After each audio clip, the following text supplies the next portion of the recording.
Hoy ya llegamos a la parte 55 del estudio que venimos haciendo y estamos estudiando Apocalipsis capítulo 20. Entramos a una etapa muy interesante al milenio, donde el reino, lo que sería nuestro Señor Jesucristo, derrota a Satanás y después se da ya el juicio final. Este es uno de los capítulos más discutidos en todo Apocalipsis. La mayoría de las personas tienen diferencias en este capítulo, en la mayoría de la Biblia, pero estoy hablando en particular cuando se tiene que hablar del milenio. Hay algo aquí muy importante, mis hermanos y mis hermanas, cuando nosotros estudiamos Apocalipsis con eventos que ya se cumplieron, profecías que se cumplieron, pues es muy fácil explicar esto. Pero cuando entramos a eventos que no se han cumplido, se tiende a caer en la especulación. Y caer en la especulación entonces lleva al sensacionalismo. Y esto hace que hayan diferencias en cuanto a las escuelas escatológicas que se ha presentado estas interpretaciones durante los siglos. Y hoy estamos justamente dentro de este tema en particular. Pero vamos a mantener nosotros en particular nuestro estudio como lo hemos venido haciendo. Vamos a mantener nuestro estudio concentrado en qué entendían los hermanos del primer siglo. ¿Qué entendían de los 1000 años? ¿Qué entendían de Satanás atado? ¿Qué entendían de la primera resurrección, de Gog y Magog, del gran trono blanco? Tenemos que mantenernos en el principio que hemos venido estudiando durante toda la serie, sin salirnos de ahí. Eso va a permitir, aparte de que no entremos en el terreno especulativo, también nos va a permitir a nosotros tener esa conexión tan hermosa como tuvimos la semana pasada con lo que recibieron nuestros hermanos, con el fin de traernos lo que le trajo a ellos, que le trajo a ellos esperanza, paz. Así que voy a tratar de desarrollar todo el capítulo 20 hoy y si no, pues terminaré desarrollándolo de este lunes en 8. Y estamos por terminar ya todo lo que es eh, el libro de Apocalipsis para entrar ya de lleno, tanto lunes como viernes, en la mente inspirada. En este caso estamos estudiando a Pablo. Antes de preguntarnos lo que significan las figuras que acabo de mencionar, nos tenemos que preguntar justamente lo que acabo de decir. Una persona del primer siglo, cuando leía, cuando le hablaban acerca de este tema, ¿qué entendía? Y si analizamos el capítulo 20 de Apocalipsis de manera cuidadosa, vemos que no está comenzando con una historia nueva como alguna persona podría creer. Las divisiones en los libros de la Biblia la hicieron las imprentas o las personas que hicieron las traducciones, pero no existen divisiones en los libros. No se hicieron por capítulos, se hicieron como un solo bloque. Y de esa manera hay que leerlo, porque a veces la división que se hace, tanto en el capítulo o en los párrafos, se hace en el momento más, menos idóneo, y eso trae a confusión. Así que esas divisiones que hay entre el capítulo 19 y el capítulo 20 fue puesta justamente por los que escribieron las traducciones bíblicas. Pero Juan no escribió así. Juan no escribió con esas divisiones y es donde yo les voy a pedir a ustedes que se concentren en el sentido de olvidarse si es el 20 o es el 19, sino en la idea general como la venimos estudiando. Cuando nosotros venimos a contemplar estos capítulos y pasamos del 19 al 20, entonces nosotros vemos cómo el Rey de Reyes, el Señor de Señores, había derrotado a la bestia, había derrotado al falso profeta y nos encontramos ya para derrotar los últimos dos enemigos que va a mencionar. Y cuando estudiamos eso, nosotros nos damos cuenta que queda un personaje, por lo menos en el capítulo 19, en el verso 20, quedaba un personaje que era el dragón. Dice en el 19:20, y la bestia fue apresada y con ella el falso profeta. Pero en ese momento quedaba el dragón pendiente. Ya expliqué yo cuáles son estas figuras y cómo lo entendían ellos. Pero tenemos que recordar quién era el dragón. El dragón era la serpiente antigua. La palabra dice que se le llamaba diablo, se le llamaba Satanás. Pero existe una progresión que debemos de tener presente en todo el desarrollo de los tiempos a la hora que leemos los últimos capítulos. Babilonia había caído, la bestia, llámese todo el sistema, había caído, el falso profeta había caído y ahora le llega el turno al dragón. ¿Y quién es el dragón? Lo acabo de mencionar. La serpiente antigua que se llama diablo y se llama Satanás. Ese es el turno que le toca a él. Lo que el libro está haciendo es desmontando de manera progresiva todo aquello que se había levantado contra el reino de Dios. Pero no estoy hablando al final de los tiempos, lo que se ha venido levantando contra el reino de Dios desde el Génesis. Y Juan escribe en el 21, en el capítulo 20, en el verso 1, dice Juan de esta manera: vi a un ángel que descendía del cielo con la llave del abismo y una gran cadena en la mano. Primero tenemos que observar algo sorprendente que muchas veces se pasa por alto e incluso se le da demasiada importancia a Satanás cuando la Biblia no le está dando importancia. ¿Cómo yo sé que la Biblia no le está dando importancia? Porque no debemos, usted y yo no debemos descender a Cristo para luchar contra Satanás. Ya solo ahí nosotros estamos viendo que la posición que Satanás tiene delante de Cristo es insignificante. ¿Quién desciende? Un ángel. Y eso tiene una fuerza literaria enorme. Porque aquel enemigo que parecía gigantesco frente a la humanidad, cuando vemos ese enemigo, Cristo no desciende personalmente para dominarlo. Manda a otra autoridad. Por eso el verso 2 del capítulo 20 dice: y prendió al gran, perdón, y prendió al dragón, la serpiente antigua, que es el diablo y Satanás. ¿Quién lo hizo? El ángel. Entonces el mismo enemigo que aparece simbólicamente desde el Génesis, aquella serpiente que leímos en el capítulo 3 de Génesis, el dragón que se nos explica en el capítulo 12 de Apocalipsis, ahora en el 20 es encadenado. Y la Biblia cierra una historia, cierra un ciclo con esto. Comenzó en el Edén y ahora se está cerrando este ciclo. Es como si se leyera el epílogo de un libro. No sé si a ustedes les gusta leer. Usted agarra un libro, empieza con el prólogo, después desarrolla toda la novela o desarrolla toda la historia y termina un epílogo. El epílogo lo que hace es recopilar y casi como despedir todo lo anterior para que la mente del lector pueda acomodarse y cerrar en su apreciación todo el mensaje del autor. Cuando dice que el ángel ata a Satanás, la primera pregunta que tenemos que hacernos, porque la Biblia se interpreta haciéndose preguntas, es: ¿lo ata con una cadena literal o no? Y aquí debemos de aplicar inmediatamente el método que estamos utilizando en la serie. ¿Cuál es el método? ¿Qué entendieron ellos, los hermanos del primer siglo? Porque Juan está viendo una visión. Si nosotros afirmamos que esta cadena tiene que ser una cadena física, tenemos un problema evidente.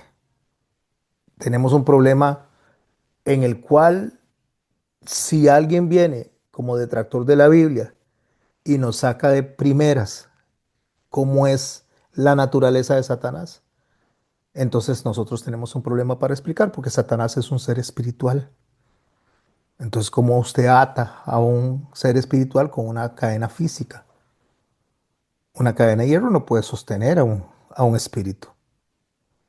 Entonces, cuando dice que se le pone una cadena, nosotros no podemos pensar como cuando usted ve a una persona en prisión que le ponen unos grilletes. No, eso no es lo que aplicaría para algo que se explica simbólicamente. Entonces, la cadena representa restricción de autoridad. No es algo físico. Decirle que se le puso una cadena es darle una restricción de autoridad. Así que no significa que necesariamente hay inexistencia absoluta de la actividad de Satanás en el mundo, aunque está atado, por lo que se les restringe la autoridad. Recuerde que tiene que viajar al primer siglo. Olvídese que estamos en el 2026 y tiene que irse allá y olvidarse de todas ese montón de cosas que se han inventado en el paso de estos 2000 años y sentarse a escuchar como escucharon ellos. Restricción de autoridad para Satanás no significa inexistencia ni ausencia absoluta de su actividad.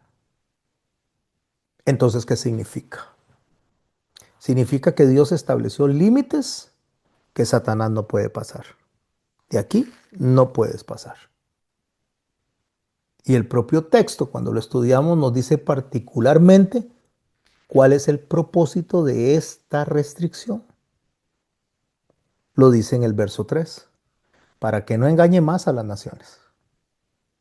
Y esto es fundamental, porque nosotros tenemos que analizar qué significa ver a Satanás atado. Y nosotros no podemos agarrar y obligar el texto y torcerlo y poner nuestra propia interpretación sin antes analizar realmente qué es lo que el texto está diciendo. Juan mismo nos está dando a nosotros una explicación. Porque cuando está restringido con respecto al engaño, que él dice fue restringido, fue atado para que no engañe, ¿a quiénes? A las naciones. Es la forma en que está describiendo en la visión justamente lo que está sucediendo con el enemigo. Entonces, ¿qué entendió esas personas? ¿Qué entendieron esas personas del primer siglo? Y aquí es donde la escena debe de ir cobrando una dimensión extraordinaria. Pensemos en esos hermanos. Siéntese usted allá en el primer siglo. No hay celulares, no hay internet, no hay luz eléctrica por lo menos. Se alumbraban con lámparas de aceite. No hay información que vaya y venga de una manera tan rápida como es ahora. Una carta que era enviada por Pablo o que era una carta que era enviada por Juan duraba meses en llegar. No habían copias de esta carta, se leía una vez y se enviaba a otro lado. Esta gente vivía bajo el yugo de Roma. El culto imperial, o sea, me estoy refiriendo a lo que es la adoración de los romanos, se había extendido por todo lado. Las religiones paganas dominaban todo el mundo conocido. Y los cristianos eran una minoría, eran un poquito de personas comparado con la cantidad de gente pagana que hacía adoración a los diferentes dioses. Entonces ellos humanamente, cuando ellos se ven en esa situación donde la información no llega como nos llega a nosotros, sino que le llegó esa carta y ellos podrían pensar, ¿cómo puede el Evangelio conquistar a las naciones? ¿Cómo podemos hacer eso? Estamos bajo un imperio y es ahí donde viene la revelación.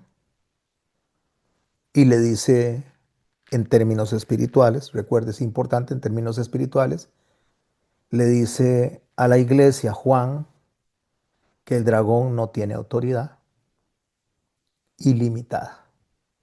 O sea que lo que ellos están viendo, el dominio de los césares, el dominio de los soldados, el dominio del asedio romano, no tiene una autoridad ilimitada, como que va a hacer lo que le dé la gana, aunque sí hace. Y de una vez les dice que Cristo, en medio de eso, Él reina. Y que a pesar o aunque estén los romanos y el imperio romano y todas las dificultades que ellos se encuentren al frente y que lo vean tan terrible, les está diciendo, aunque esté el dragón, llamándose en este momento la idea de quien está gobernando, recuerde que ya el sistema se descalificó, Babilonia se descalificó, el falso profeta se descalificó. Entonces la mente del dragón es la mentira, el engaño, porque es lo que quiere restringir justamente el ángel al atar a Satanás, ese engaño, tiene una limitación. Y la limitación que tiene permite que el evangelio avance. Ya las naciones habían estado sumergidas en idolatría durante muchos años. Pero ahora, según lo que estamos viendo en el mensaje que da Juan, es que el mensaje de Dios va a comenzar a escucharse desde Israel hacia el resto del mundo. Y que el mensaje de Dios y de Jesucristo ya no tiene la limitación que tenía, sino que se va a extender por todas las naciones. Y esto nos conecta a nosotros con las palabras de Jesús, sin olvidar Ezequiel cuando habla de las aguas salutíferas que llegan y permean todo el mundo. Pero Mateo registra en el capítulo 28, en el verso 18, cuando el Señor manda en la gran comisión a los discípulos a hacer lo que tiene que ver con la predicación y el discipulado, no a salvar almas, no confundamos esto. Las almas las salva Jesucristo, las suma a la iglesia y la iglesia discipula a los que va salvando el Señor. Esa es la gran comisión discipular. La gente dice, es que yo tengo que ir porque si no se van a salvar. No, la salvación no es nuestra. El Señor salva, estemos nosotros o no estemos nosotros. Si el mismo Jesús tiene que presentársele a una persona, se le va a presentar. Pero en esa comisión donde Él dice, bueno, ahora ustedes vayan y hagan discípulos. Discípulos en mi nombre. ¿A quiénes discipula? A los que Él va salvando. Entonces les va diciendo a estas personas por qué el Señor las salvó y para qué las salvó. Esa es la esencia de la gran comisión, discipular. Y en medio de esto, entendiendo lo que Juan está presentándonos allá en el capítulo 20 de Apocalipsis, el Señor dice, Mateo 28, 18 y 19, toda potestad me es dada en el cielo y en la tierra. Escuche, toda potestad me es dada en el cielo y en la tierra. Con esto lo que está diciendo el Señor Jesús es que tengo potestad sobre los espíritus, sobre lo que no se ve, y en la tierra tengo potestad sobre lo que se ve. O sea, Él gobierna los aires donde se mueven espíritus, como en este caso, hablando particularmente de Satanás, y Él gobierna sobre la tierra donde se mueven las personas como el imperio romano, enemigos del reino en ese momento. Y concluye el Señor, por tanto, y bueno, como yo tengo la potestad, entonces ustedes vayan y hagan discípulos a todas las naciones. ¿Se da cuenta, mis hermanos, cómo se ha distorsionado la gran comisión? En ningún momento Él dice, vayan y salven. Es imposible que nosotros podamos salvar, cambiar, convencer a nadie que el Espíritu Santo no quiera convencer. Pero una vez que el Espíritu Santo convence, arrastra, dijo el Señor, algo que no le gustó a los fariseos, que es necesario que Dios arrastre a las personas hacia Jesucristo. Ellos pensaban que era por mérito de ellos, por portarse bien, por cumplir con la ley. No, estas cosas nos hablan de Cristo. Pero el Señor salva y una vez que el Señor los atrae hacia sí, a nosotros como iglesia nos toca discipular a las personas y decirles qué es lo que Dios espera de ellos. Entonces dice, vayan y hagan eso. Vayan, hagan eso y podría yo sumarle, no teman porque yo tengo toda potestad y toda autoridad le pertenece a Cristo. Vayan a las naciones. Y de ahí viene una restricción que se le da a Satanás para que no pueda limitar el desarrollo de este mensaje alrededor del mundo. Y esto nos genera una pregunta. ¿Cuándo comenzó esta restricción? El atar a Satanás. Y aquí tenemos que ser muy cuidadosos porque entramos justamente en uno de los grandes debates escatológicos. Y les decía yo en la clase pasada o anterior, no existe un ser humano que tenga todas las respuestas escatológicas. No existe. No existe un ser humano que le pueda decir a usted y explicar toda la mente de Dios. Somos limitados, somos finitos, somos chiquititos. Podemos explicar lo que Dios nos ha revelado, pero hay cosas que se guardan para Dios. Así es como lo aprendimos la clase pasada y así es como nos los enseña a nosotros la Biblia. Entonces la pregunta que nos hicimos, ¿cómo comienza la restricción y cómo y por qué se hace que el espíritu de Satanás quede limitado para poder estropear o para poder estorbar el mensaje del Señor? Jesús lo dijo, Jesús dio la receta. ¿Cómo puede alguno entrar a la casa del hombre fuerte y saquear sus bienes si primero no le ata? Mateo 12:29. Él lo que estaba diciendo era, ¿cómo podemos ir al mundo a enseñar donde ahí está gobernado por Satanás si no se le ata? O sea, no se le restringe. Y esta palabra atar es muy interesante. No podemos venir y tomarla a la ligera como si usted y yo agarráramos un mecate y amarráramos las manos de Satanás. Y eso sucede mucho, mis hermanos, hoy en día. Atemos a Satanás, eh, venzámoslo con la espada de la verdad, sin entender que es la espada de la verdad. Entonces piensan que con una espadita ahí plástica vamos a vencer al que en su tiempo fue el querubín que dirigía las huestes celestiales con el poder que éste tiene. Si cuatro ángeles están dispuestos en el Apocalipsis para poder destruir la tercera parte de la tierra, imagínense, ángeles corrientes, ángeles comunes y silvestres, entendiéndose de manera respetuosa.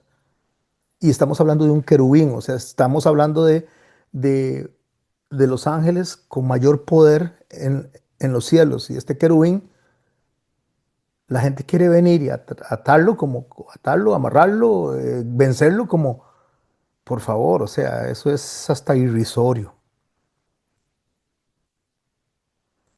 Entonces Cristo nos anuncia a nosotros que el reino estaba siendo invadido por el enemigo.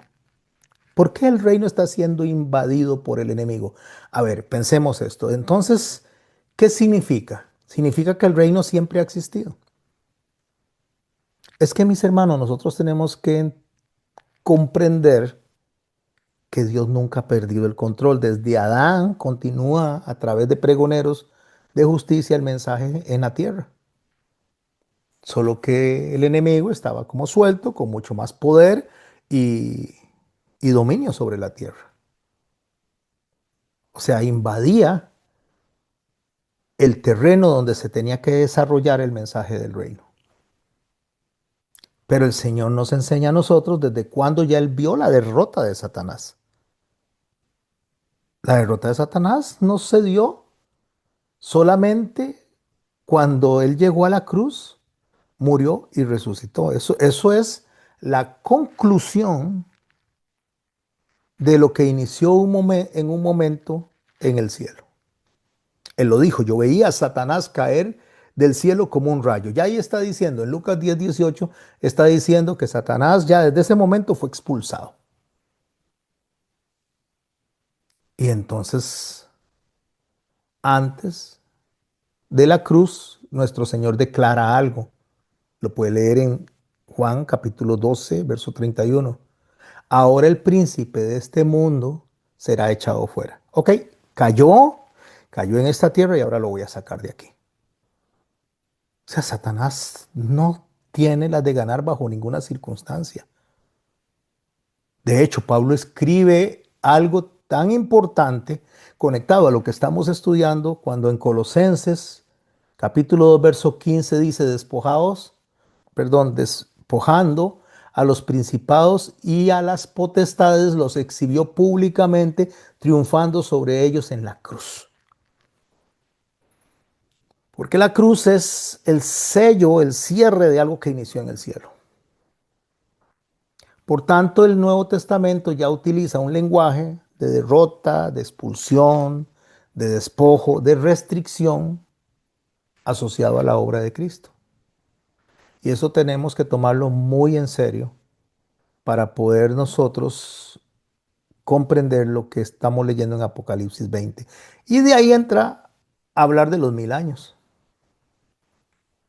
Entonces aparece esta expresión que ha provocado esa discusión. ¿Por cuánto lo ató? Por 1000 años. Apocalipsis 22. Y aquí es donde tenemos que detenernos. Porque la pregunta que nos hacemos nosotros tiene que determinar la interpretación que hagamos de este texto. Y la pregunta debe de hacerse, ¿son literales estos 1000 años? Y podrían serlo.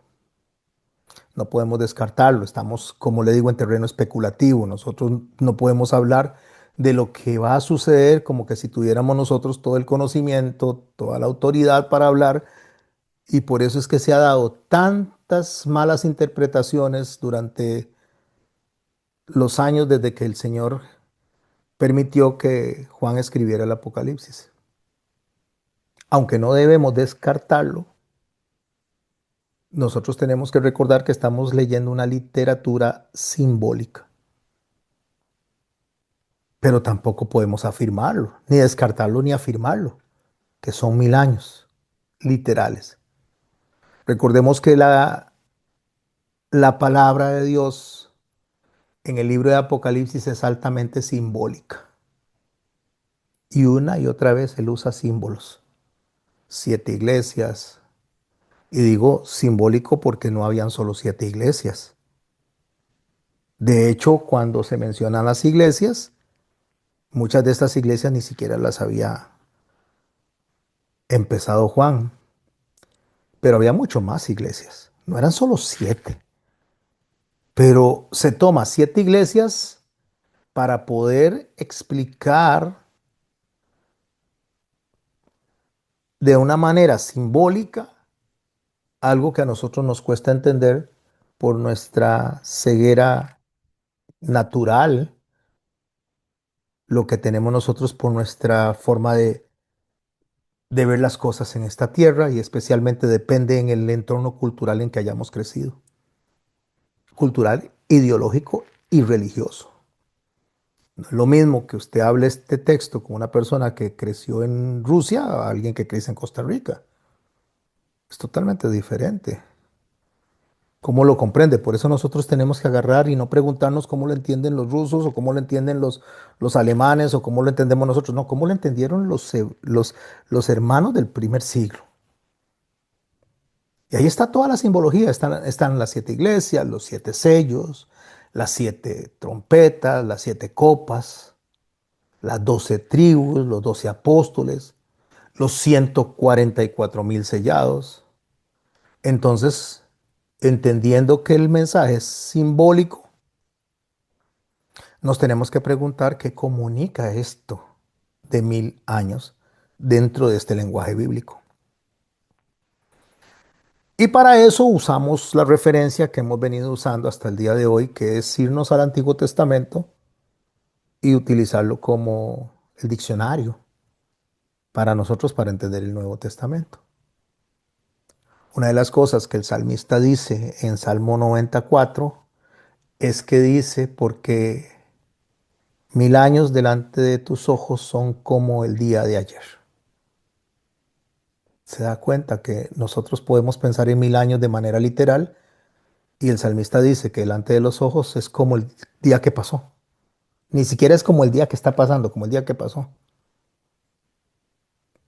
Y Dios dice en el Salmo 50:10, porque mía es toda bestia del bosque y los millares de animales en los collados. Otra vez hay un simbolismo ahí. Hay un simbolismo porque cuando está hablando de millares, evidentemente, mis hermanos, no significa que cuando lleguemos al animal 1001 ya no le pertenece a Dios. Porque si decimos, es que 1000 años es un día, entonces 1000 años y un día ya no es un día, ya es un segundo día. Porque ese no es el mensaje. El número lo que está comunicando es totalidad, amplitud, plenitud.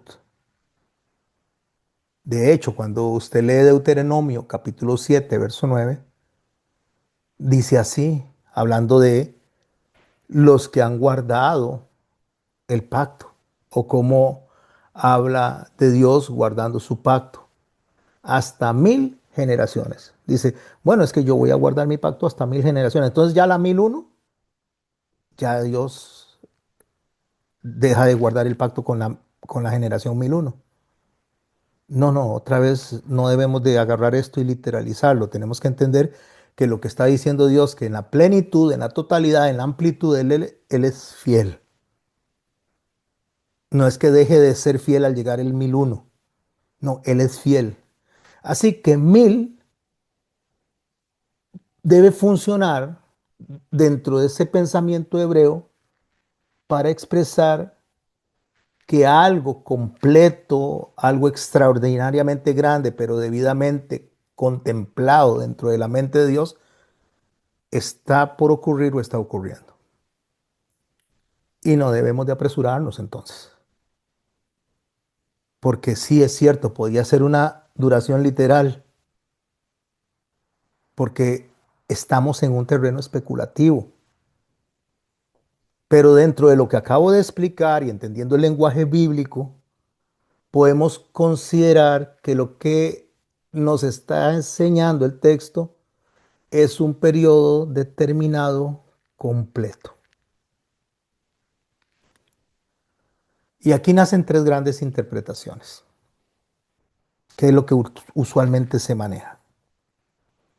El premilenialismo, estoy hablando de las escuelas de escatología, que Cristo regresa y posteriormente establece el reino milenial. O sea, viene la tribulación, el Señor regresa y se establece el reino milenial. Después hay otra escuela que dice el amilenialismo, que los 1000 años representan simbólicamente el periodo en que reinó Cristo y sus santos, asociados generalmente, mis hermanos y mis hermanas, a la venida de Cristo. O sea, desde que el Señor vino para adelante, empezaron esos 1000 años. Ese es el amilenialismo. Y el postmilenialismo lo que enseña es que hay una expansión, hay un tiempo donde el Señor va a regresar y ahí va a calzar esos 1000 años. Nosotros no vamos a agarrar ninguna de estas tres escuelas de interpretación, ninguna de las tres. No vamos a escoger ninguna de estas interpretaciones. Vamos a hacer lo contrario. Vamos a leer primero a Juan, después vamos a ver la interpretación que podrían tener los hermanos del primer siglo y buscar bajo evidencias bíblicas qué nos enseña el texto. Y una observación fundamental para esta serie que estamos estudiando, que vamos viendo y descubriendo todas estas imágenes que los cristianos del primer siglo podían reconocer. Porque Babilonia no comenzó en el capítulo 17 de Apocalipsis. Babilonia viene desde el Antiguo Testamento, lo estudiamos en una de las clases, viene históricamente desde Babel. El Éufrates, donde estaba protegida Babilonia, mis hermanos, no se menciona por primera vez en el Apocalipsis, también tiene su historia. El Armagedón, para darle un ejemplo, se llamaba Menguido antes. Las plagas nos dirigían a Egipto, las bestias nos dirigían a Daniel. Por lo tanto, nosotros tampoco vamos a llegar a los 1000 años como que si repentinamente Juan abandonó el lenguaje simbólico y ahora se mete a hablar de un calendario moderno tomando años de manera literal. Tenemos que buscar la historia bíblica detrás de esta imagen que nos está enseñando Juan. Y aquí es donde nosotros vamos a empezar a ver algo extraordinario. Daniel había visto algo.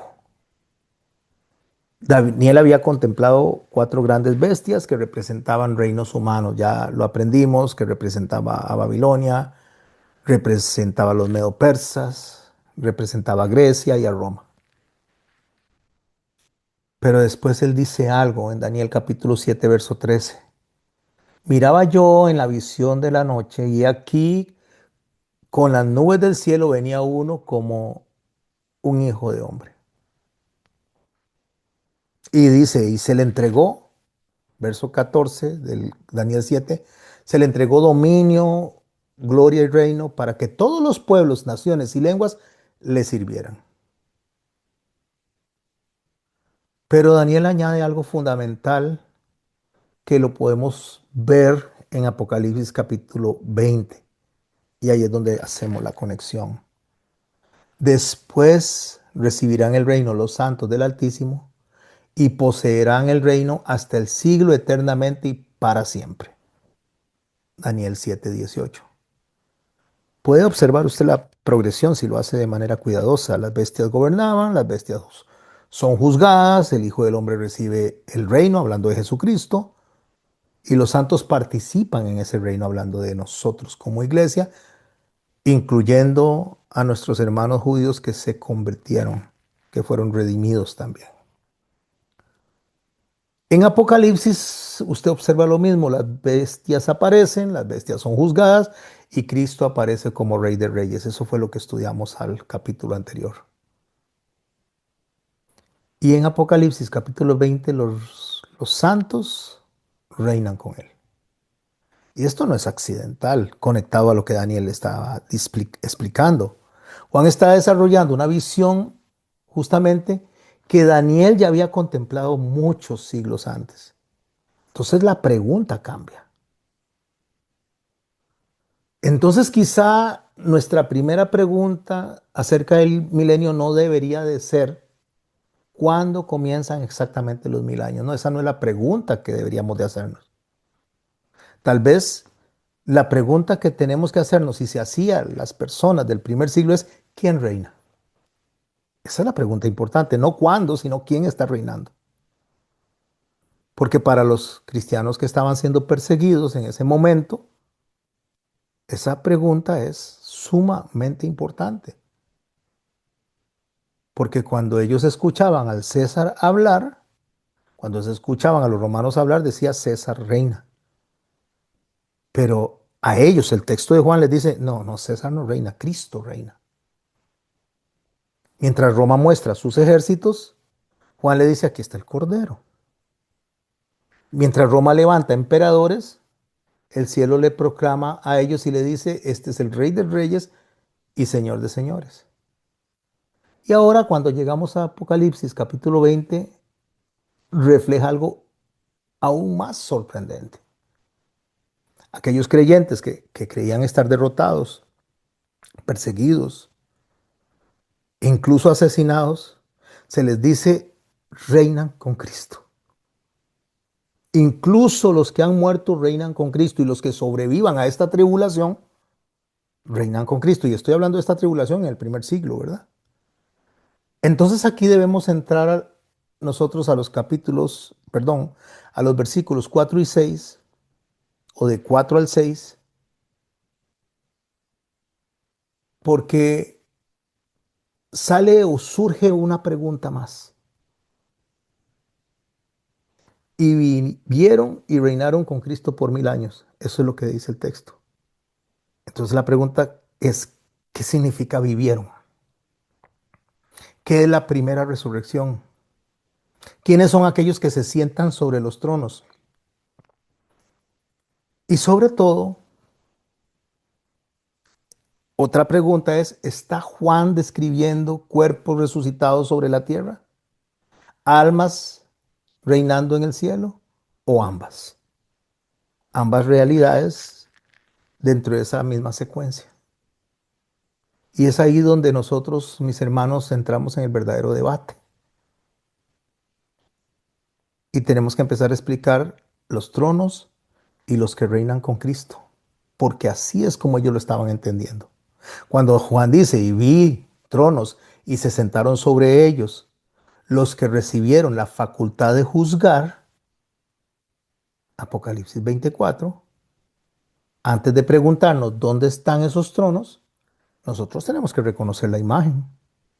Para un creyente del primer siglo, un trono significa autoridad, gobierno y juicio. Roma tenía tronos, los gobernadores juzgaban, los emperadores dictaban sentencias y los cristianos eran llevados a tribunales, condenados y ejecutados. Pero Juan les muestra una historia desde una perspectiva del cielo, porque Juan lo que les enseña es que los que parecían juzgados por Roma, ahora aparecen juzgando. ¿Se da cuenta? Los que se ven delante de Roma y los sentencian, los juzgan, le dice, ahora ustedes están juzgando a Roma. Los que se veían derrotados, ahora están reinando.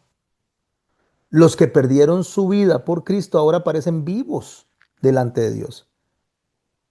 Y esto, mis hermanos, nos enseña a nosotros una inversión extraordinaria de lo que ellos estaban pensando. Y Juan le dice que él ve almas.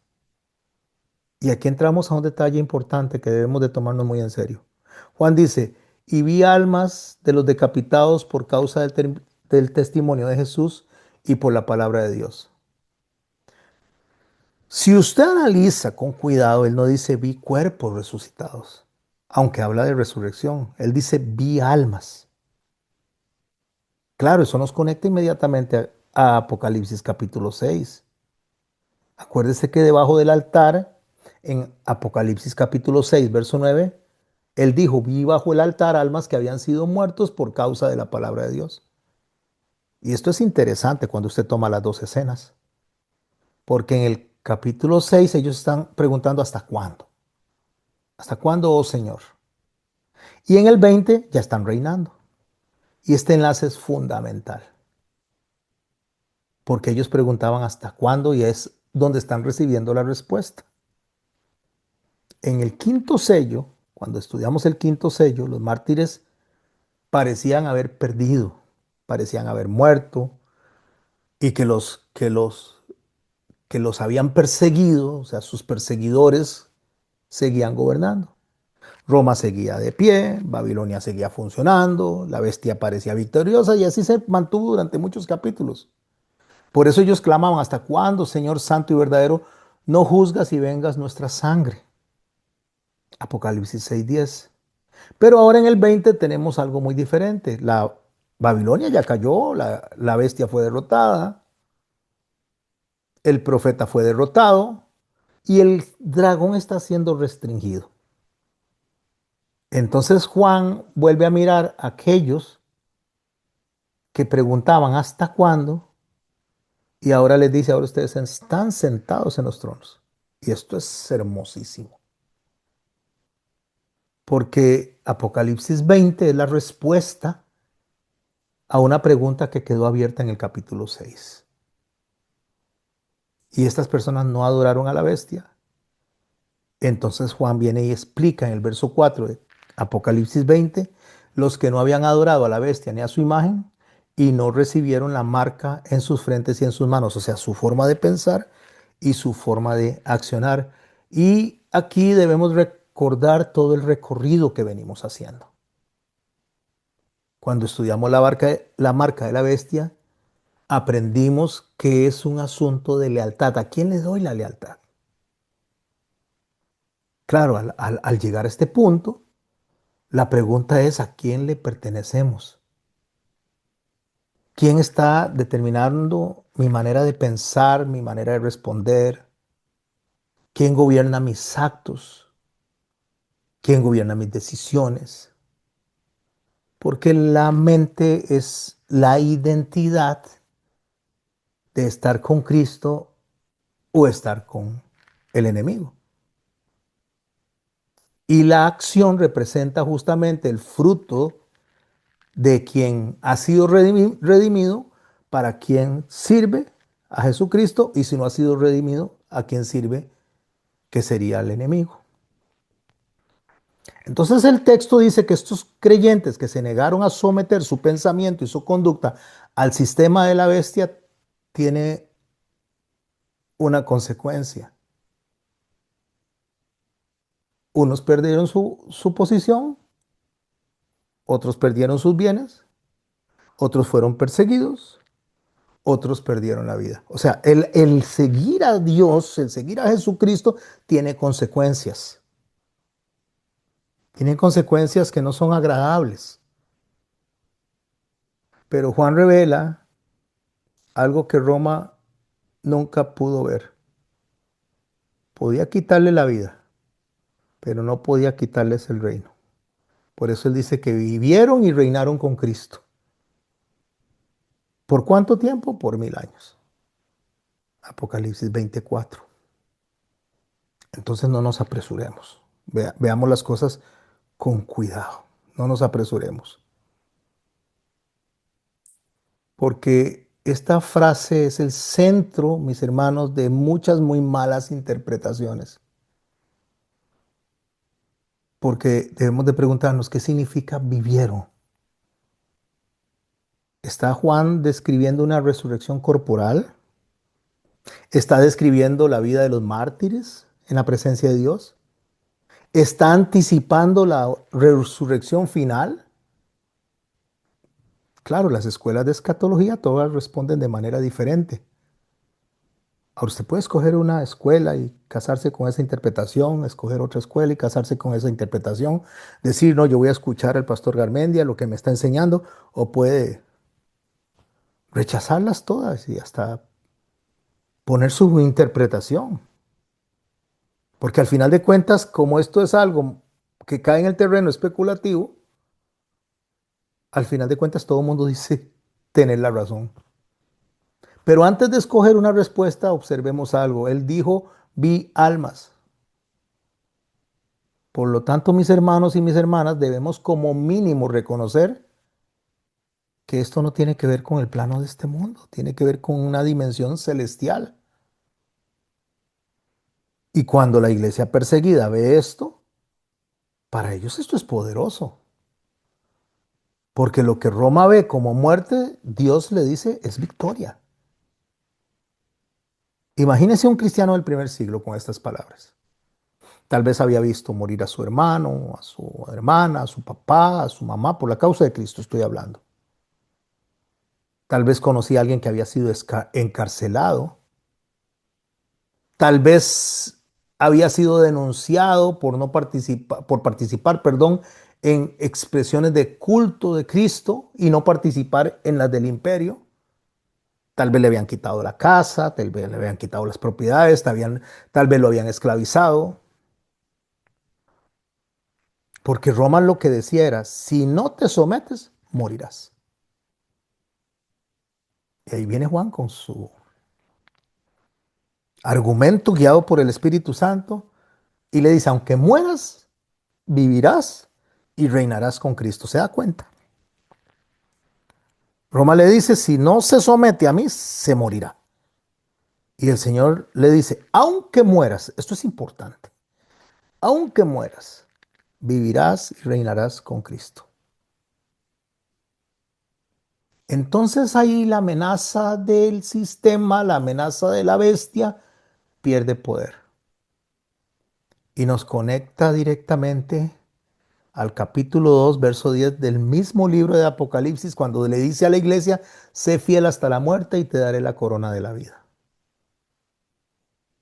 Podemos tener más clara esta promesa,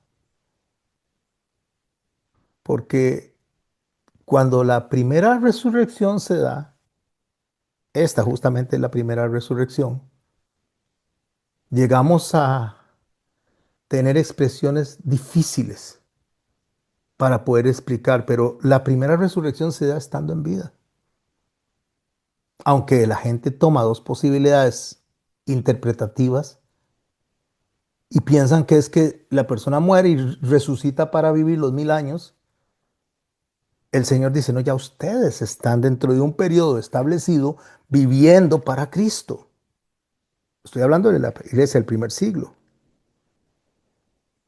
Entonces, esto le da una vindicación a los creyentes que murieron con Cristo y le dicen, ustedes van a resucitar para poder vivir con Cristo también. Ahora, agarremos nuestro método, el que nosotros estamos utilizando. E iniciamos por preguntarnos, ¿cómo utiliza Apocalipsis la relación muerte-vida? Ya Jesús lo había dicho, el que venciere no sufrirá el daño de la segunda muerte, en el capítulo 2. Y Juan escribe, bienaventurado el santo, el que tiene parte en la primera resurrección, la segunda muerte no tiene potestad sobre ellos. Observe la estructura que está presentándose. La primera es resurrección y la segunda muerte. Ese es el esquema. Y esto es un mensaje deliberado. Porque hay una muerte física y hay una muerte definitiva. ¿Se da cuenta? Le está diciendo a los hermanos que los que murieron físicamente en Cristo no tienen muerte definitiva. O sea, van a resucitar para vivir con Cristo. Pero los que mueren sin Cristo sí tienen una muerte definitiva. Y es irse eternamente al infierno con los que ya fueron enviados al lago de fuego. Ya Jesús había utilizado este lenguaje. En uno de los libros escrito por Juan, que fue su evangelio, Juan 5:24, Jesús dijo, el que oye mi palabra y cree al que me envió, tiene vida eterna, pasado de muerte a vida. Esa es la primera resurrección. Observe, no dice algún día pasará de muerte a vida. No, ha pasado ya de muerte a vida. Usted y yo hemos pasado ya de muerte a vida. Entonces a nosotros, una vez que resucitamos en Cristo, aquí en el corazón, ya nosotros somos de la primera resurrección. Pero vendrá otra resurrección cuando la gente que está en los sepulcros, que podríamos estar nosotros ahí, entonces vendrá y se levantará al oír su voz. Es lo que dice Juan 5:28, vendrá la hora cuando todos los que están en los sepulcros oirán su voz. Así que el Nuevo Testamento nos enseña a nosotros, conectado con Apocalipsis, que la vida en Cristo es presente ahora y para siempre. Y que va a haber una resurrección corporal, sí. Pero no tenemos que confundir nosotros las dos realidades, porque las dos realidades son diferentes. Lo que significa, mis hermanos, es que debemos de tener cuidado en decidir en cuál resurrección está una u otra persona. Porque el Señor nos dice a nosotros en Apocalipsis 26 que los que resucitan con Cristo serán sacerdotes de Dios y de Cristo y reinarán por 1000 años. Entonces, aquí aparece esto que ya conocemos, que nos había dicho en el capítulo 1, que somos reyes y sacerdotes en Cristo para su Padre. O sea, somos hechos para nuestro Dios, reyes y sacerdotes, una vez que estamos en Cristo.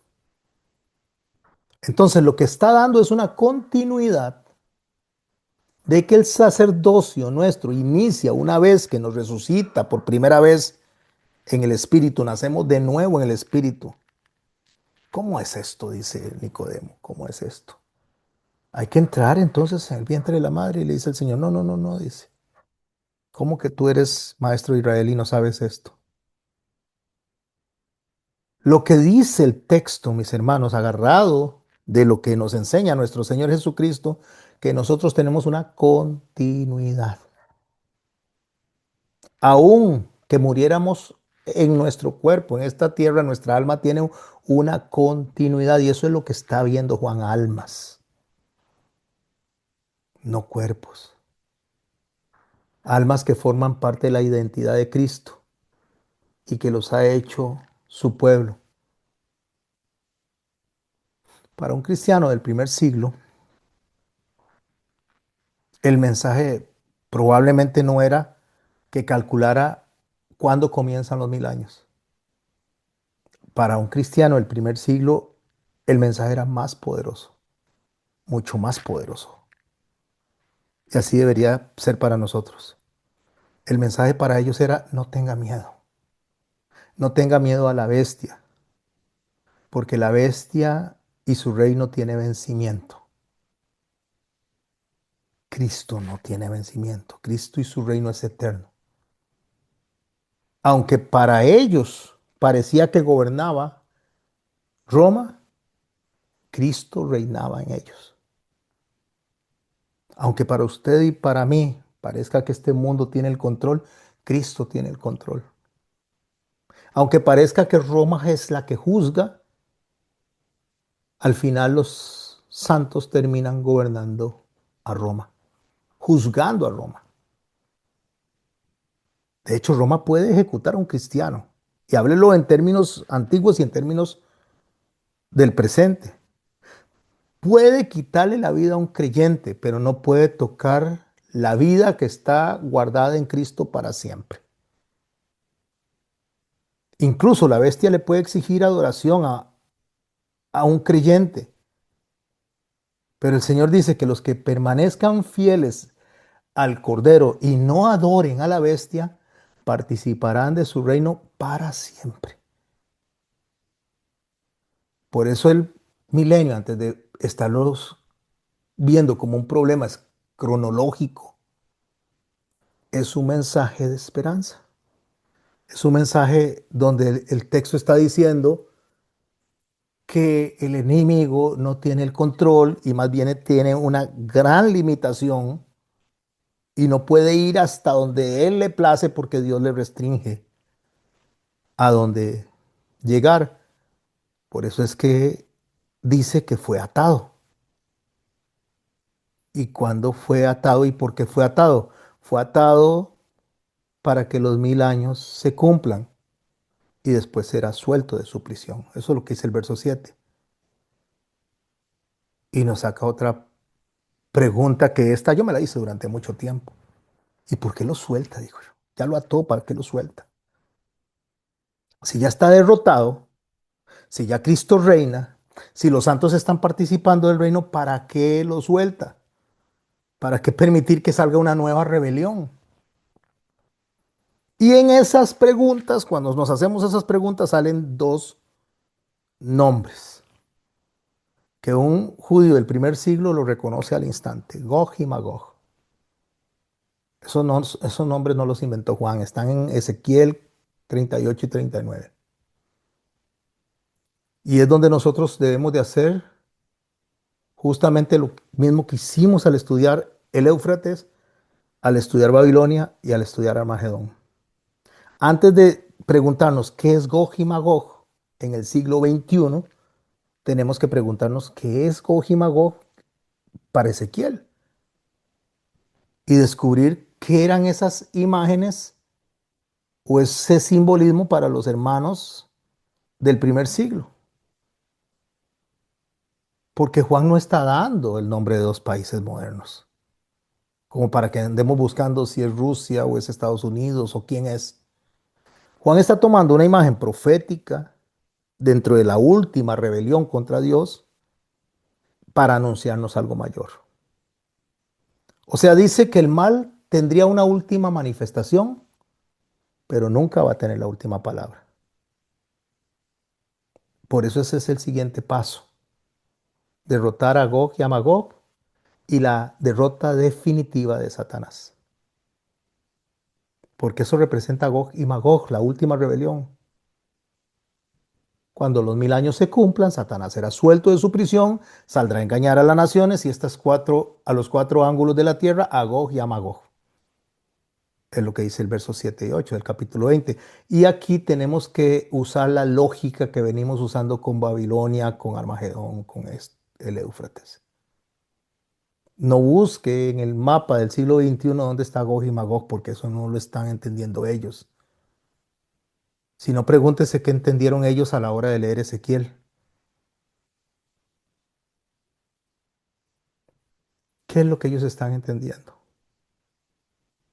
Ellos lo que están entendiendo es de una coalición, de una capacidad militar que está revelándose delante de Dios y que aunque Dios le permite que avance un poco, después va a venir y los va a derrotar de manera contundente.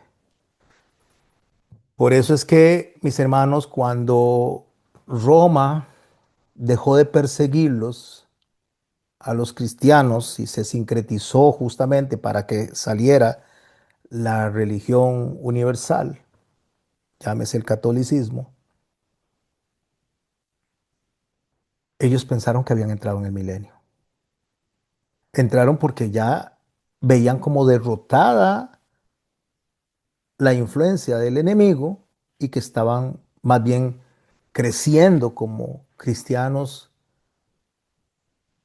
Y tiempo después el Señor viene y vuelve a presentar un nuevo escenario donde hay un juicio de nuevo sobre esta iglesia universal y se separa. Y después vuelve y así está constantemente. O sea, es un constante donde nosotros podemos interpretar que Satanás sale a las naciones a engañarlas a los cuatro ángulos de la tierra, que es universalizar esa imagen, pero que el conflicto que él hace está limitado, aunque Dios le permite accionar está limitado, pero que va a llegar un momento en que ya no se va a poder mover más. Entonces cualquier creyente que viene arrastrando esta interpretación dice, no, el Señor dice que va a llegar un momento en el que ya no más. Pero no es algo material, no es algo de esta tierra, es algo espiritual. Es cuando el Señor gobierne completamente y la nueva Jerusalén, que lo veremos en el capítulo 21, la nueva Jerusalén descienda y el nuevo cielo descienda.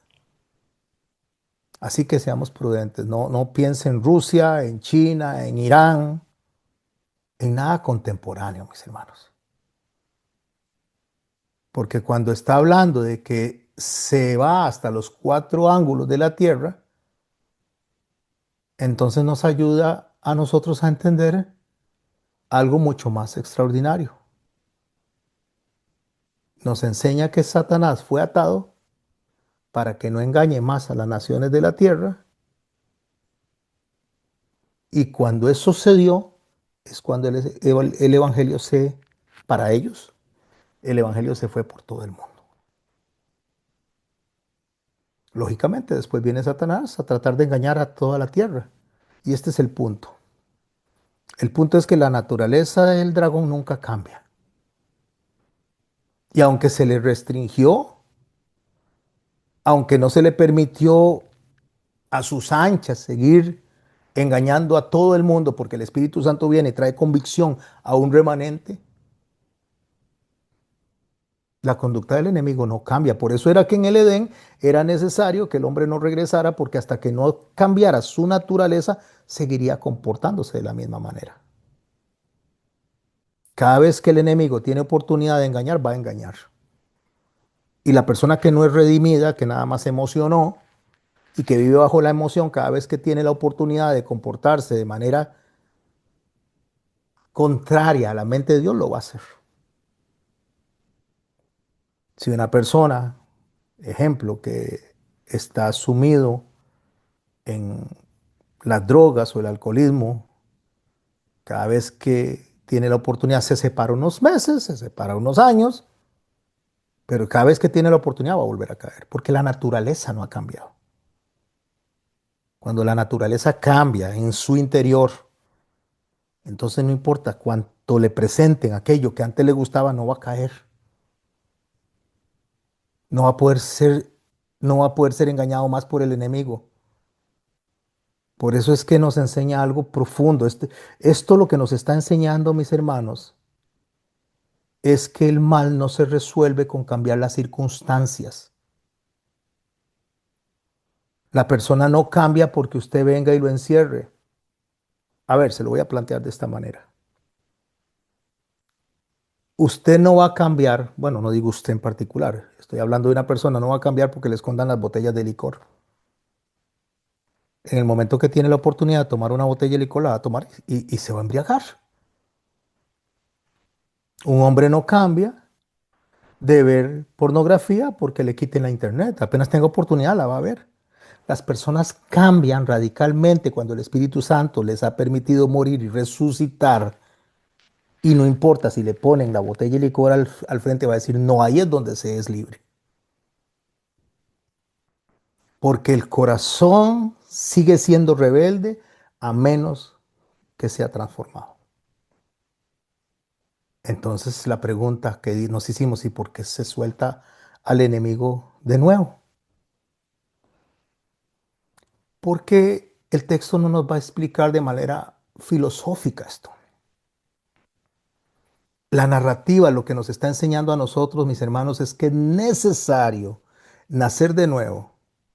Porque si yo no nazco de nuevo y yo me voy por emoción o me acerco a Dios porque, no sé, porque quiero convencer a mi esposa de que soy un buen hombre y que ya yo cambié, o quiero convencer a mis hijos para que me quieran de que soy un buen hombre y que ya cambié, pero mi naturaleza no cambió. En el momento que tenga la oportunidad voy a volver a caer así. Voy a volver a hacer lo mismo. Así pase un año, 5 años, 10 años, 20 años. Voy a volver a caer en lo mismo. Y por eso es que vemos a las naciones reuniéndose de nuevo. Pero el Señor dice, ya no más, o sea, esta es la última vez. Y Dios viene y elimina esa conducta definitivamente. Porque ya no lo ata, ya no lo restringe, lo manda al infierno y ya no puede gobernar nunca más. Entonces, la rebelión final no es porque Cristo haya fracasado. La rebelión final es porque Cristo dice, ya yo voy a erradicar esto de manera permanente. Demuestra que el mal nunca tuvo la capacidad de derrotarlo, aun cuando lo vuelvan a soltar. Entonces Juan empieza a describir a los rebeldes, el número de los cuales era como la arena del mar, dice, la arena del mar. ¿Qué es lo que comunica esta imagen? Una multitud inmensa, una multitud humanamente aterradora. Entonces Juan lo que nos dice, aunque el enemigo parezca enorme, aunque la amenaza parece definitiva, aunque la fuerza parece innumerable, incontrolable, aunque pareciera que ya estamos perdiendo la batalla, viene Juan y nos describe algo más adelante, cuando habla de esta conducta del ser humano. Subieron sobre la anchura de la tierra y rodearon el campamento de los santos y la ciudad amada. Y aquí viene la escena perfecta. El enemigo rodea al pueblo de Dios. Y eso está sucediendo ahorita, mis hermanos y mis hermanas. No crea que eso está sucediendo a futuro. Está sucediendo ahorita. Estamos siendo rodeados de conductas, de ideologías, de formas de pensar, de todo esto que vemos nosotros horrible que está pasando. Y ahí es donde usted dice, parece que no hay escapatoria. Y esperamos escuchar, mis hermanos, que alguien se levante con un ejército, que haya una estrategia, que haya un combate, que haya un político, alguien que nos traiga a nosotros alivio, que nos traiga esa paz. Y nosotros vemos que esto no ocurre porque se levanta uno y se corrompe, se levanta otro y se corrompe, al final de cuentas todos terminan mal. Entonces Dios dice, ahí es donde entro yo. Desciende el Señor con fuego del cielo, consume a todas estas personas, porque Dios dice, se acabó, aquí nunca ha habido competencia, no es que yo tenga que estar luchando porque el Satanás puede vencer, no hay incertidumbre, no hay batalla de dos poderes que sean semejantes. Lo único que está diciendo es que el Cristo ya venció y que ahora de manera definitiva va a quitar esto. Así que no son dos fuerzas equivalentes. Nunca Satanás es equivalente a Dios, jamás. No existe un Dios bueno luchando contra un Dios malo. Existe un Dios todopoderoso, creador de del cielo y la tierra, que tiene todo bajo control. Satanás es criatura y él es creador. Y es donde llega el movimiento definitivo. Y así es como, mis hermanos, podemos ver que nosotros podemos vencer si seguimos al vencedor, que fue lo que aprendimos en el capítulo 19. Y cuando rodean el campamento de los santos, la ciudad amada, la pregunta es, ¿esto es geográfico? ¿Esto es algo visible, tangible? Pero ya entendimos que estos son símbolos espirituales que habla de dos ciudades, que habla de dos reinos, Babilonia, el sistema que se revela contra Dios, y el cuerpo de Cristo. Por eso es que inmediatamente después, lo vamos a ver en la próxima clase, vemos a la santa ciudad, la nueva Jerusalén, descendiendo. Y aquí es donde ya empezamos a cerrar el libro. El pueblo de Dios está rodeado de fuerzas que se le oponen, pero aquí es donde Dios toma una decisión y dice en el verso 10 del capítulo 20, el diablo que los engañaba fue lanzado al lago de fuego y azufre.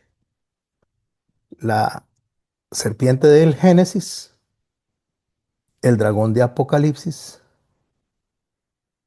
ya no solamente es expulsado del cielo, ya no solo es restringido, atado en la tierra, sino que es lanzado de manera permanente al lago de fuego.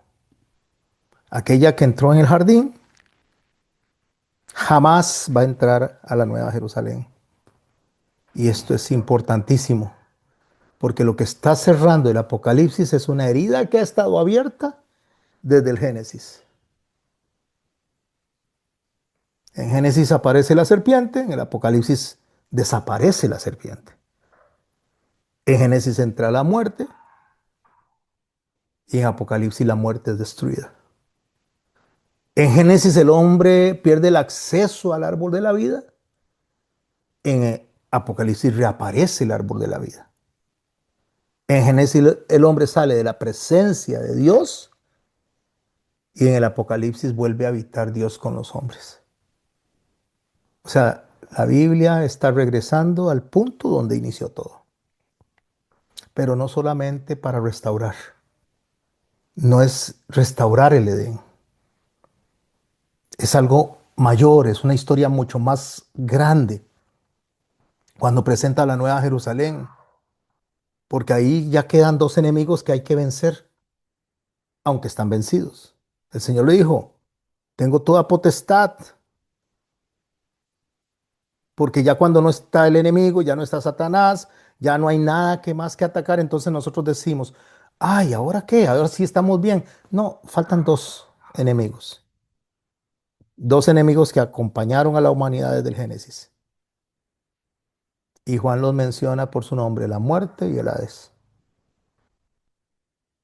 Vi un gran trono blanco y al que estaba sentado en él dice, aquí llega el juicio final. Y ahí es donde vemos que toda la progresión completa terminó y es impresionante. Babilonia cayó, la bestia cayó, el falso profeta cayó, Satanás cayó, pero ahora lo que entró a través de Adán entra a comparecer delante del trono de Dios y se termina la muerte.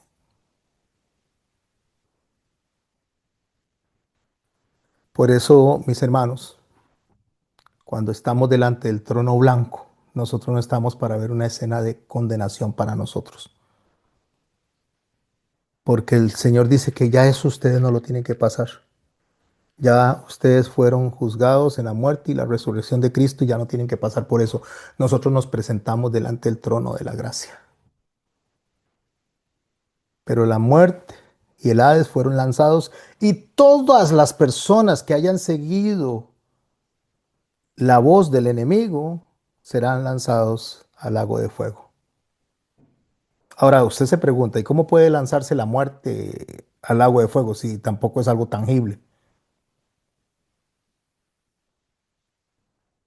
Podemos entenderlo cuando dice, vi un nuevo cielo y una nueva tierra descender, donde existe el cambio de pasar de la muerte a la vida eterna. Ahí, cuando desciende la nueva Jerusalén y cuando desciende el nuevo cielo, hay un antes y un después.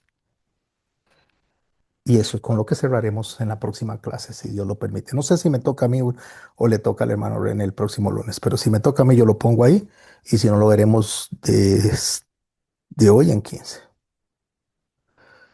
porque no lo recuerdo. Y le toca dar la clase a él. Yo cierro con esto el día de hoy. Les doy gracias a ustedes por acompañarme. Voy a cerrar el, la grabación para los que me escuchan en YouTube. No se pierda la próxima clase, yo la estaré anunciando en las redes sociales para que entremos ya al capítulo 21 y al cierre de nuestro estudio que nos ha tomado un poco más de un año. Gracias por estar conmigo. Los que están acá en la clase se quedan conmigo para que hablemos un poquito alrededor del tema y espero haber sido claro, o por lo menos que el Espíritu Santo les haya dado de su explicación para que ustedes hayan podido atesorar. ¿Qué debemos de tener en este momento nosotros al cierre, casi el cierre de este libro? ¿Qué debemos de tener? Debemos de tener paz, seguridad y esperanza. Terremoto en Venezuela, devastador. Terremoto en Japón. Terremoto en México. Terremoto en Colombia. Asesinatos por todo lado. Secuestros por un lado, por el otro.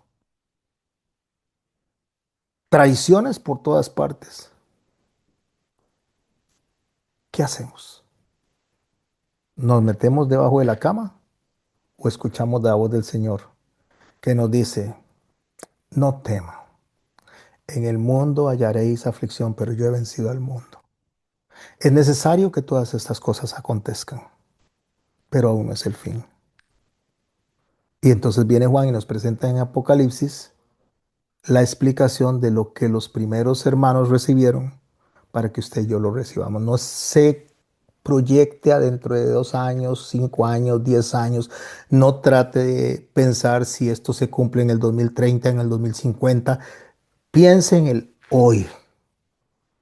Hoy el Señor dice, yo los tengo asidos de mi mano.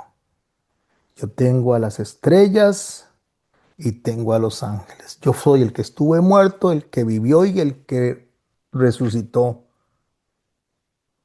Yo tengo potestad sobre los cielos y sobre la tierra.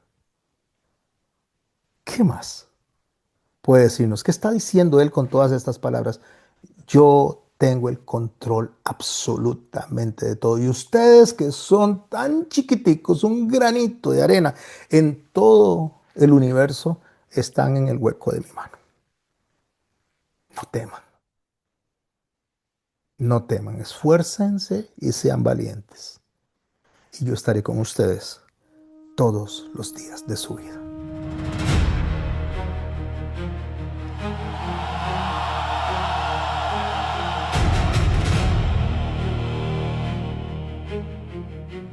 Juan lloraba porque nadie podía abrir el libro del Señor. Pero una voz rompió el silencio. Ya no llores. El león venció. Cuando volvió su mirada al trono, no vio ejércitos ni poder. Vio un cordero que había sido inmolado, pero que estaba de pie. No fue la espada de los imperios, no fue el orgullo del hombre, fue la sangre del Cordero la que escribió nuestra historia. El Cordero ya venció, desde la cruz comenzó la victoria. Aunque Babilonia levante su voz, su reino termina. Cristo permanece por la eternidad. Las bestias pasan, los imperios caen, pero el reino de Dios jamás será movido. El Cordero ya venció Y su pueblo vencerá con él. Las trompetas no eran venganza, eran un llamado a regresar. Las copas mostraban el final de un mundo que quiso ocupar el lugar del Creador. Babilonia prometía riqueza, pero vendía hasta el alma del hombre. Su copa parecía de oro, pero estaba llena de muerte. Desde Babel comenzó la historia. Hagámonos un nombre. Desde el Calvario respondió el cielo: sea exaltado el nombre, que es sobre todo nombre. Dos ciudades siguen delante, una levanta torres, la otra espera al rey. Una confía en el hombre, la otra vive por la fe. El Cordero abrió el libro, el Cordero rompió los sellos, el Cordero venció la muerte, el Cordero juzga con justicia.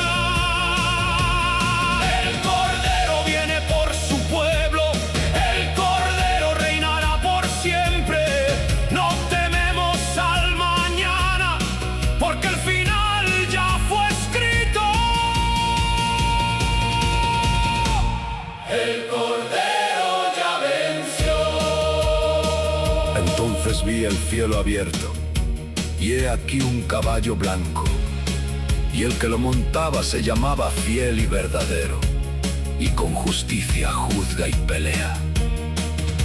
Sus ojos eran como llama de fuego, y había en su cabeza muchas diademas, y tenía un nombre escrito que ninguno conocía, sino él mismo. Estaba vestido de una ropa teñida en sangre, y su nombre es el Verbo de Dios.